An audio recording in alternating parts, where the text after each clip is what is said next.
बबरिया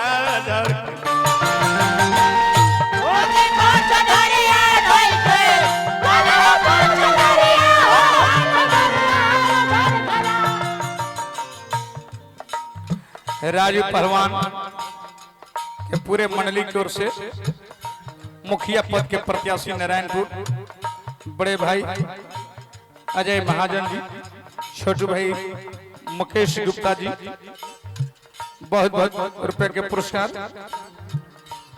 हार्दिक हार्दिक प्रणाम। पद प्रतिष्ठा हमारा पहलवान जी के बने ही कामना करब। आहा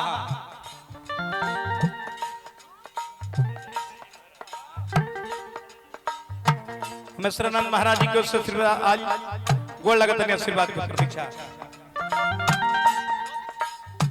धोती बंद धरिया धइके कन्हवा पहुंच दुनिया ओ बबरिया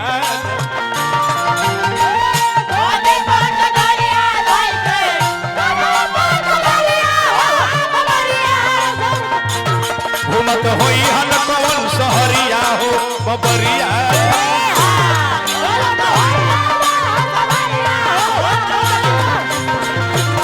घूमत होई हन कौन सहरिया ओ बबरिया झारखंड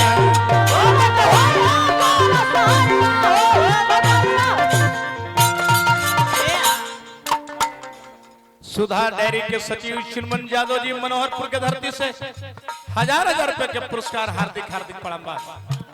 यही में हनुमान जी के हमने के कहब जा।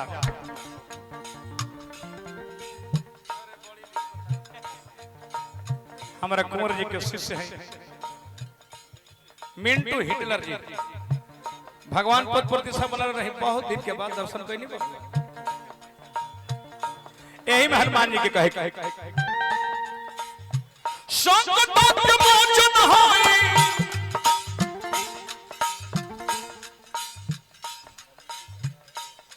हमारे गणनाथ बाबा पूजा समिति की ओर से 500 रुपया पुरस्कार। हार्दिक हार्दिक प्रणाम।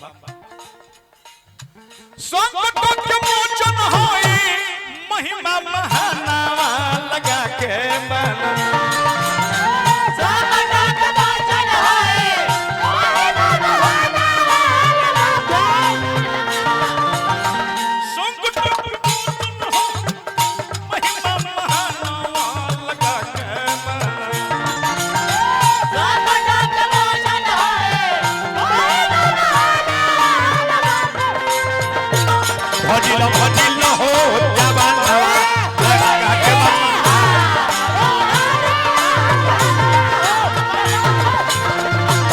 भजिल भजिल हो जवान लगा के बानवा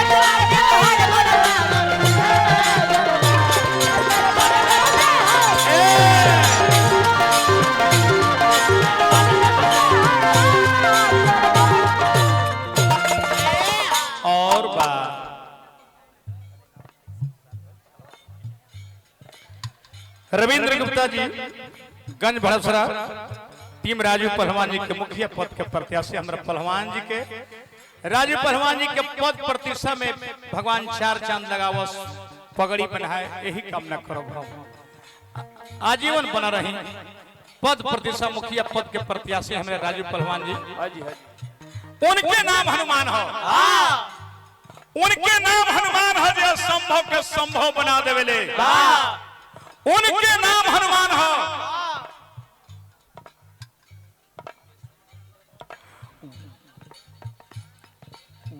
गोविंद गुप्ता जी मलियाबाग टीम राजू पहलवान मुखिया पद के प्रत्याशी। हनुमान जी से प्रार्थना करम, हनुमान जी हमारा राजू पहलवान जी के पद प्रतिष्ठा मिले के चाहे। इतना समाज बड़ से भी राजू पहलवान जी युवाओं के दिल के धड़कन, जवानों की आन पुरानियन के साथ पद प्रतिष्ठा बने, यही कामना करम हनुमान जी से। उनके नाम हनुमान हो। जो असंभव के संभव बना देवेले उनके नाम हनुमान हो। जो अपना मालिक के संकट से उबार देवेले उनके नाम हनुमान हो। जो अपना मालिक के देखावे खातिर अपन करेजा के फाड़ देवेले। लांघ के समुद्र कईनी लंकावा दहन के,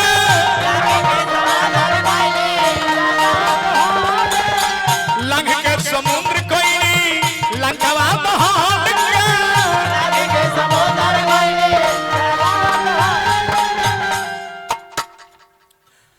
प्राण के बच्चों में धावला लाई के लखन के,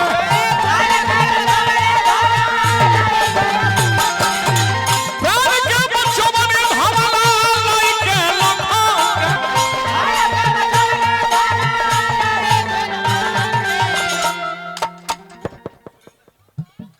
सुरेंद्र भैया प्रजापति बहुत बहुत पैक के पुरस्कार देनी हार्दिक हार्दिक प्रणाम बा।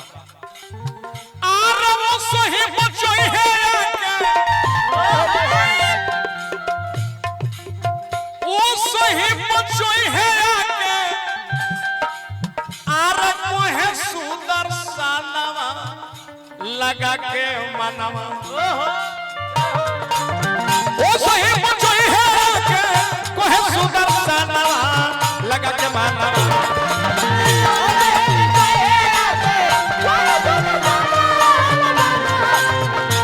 भजिला हो जवान मामा लगा के,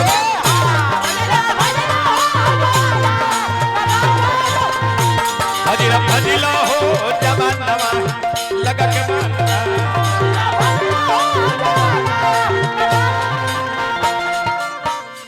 तो समय समाप्त, चलते चलते कहे के बाद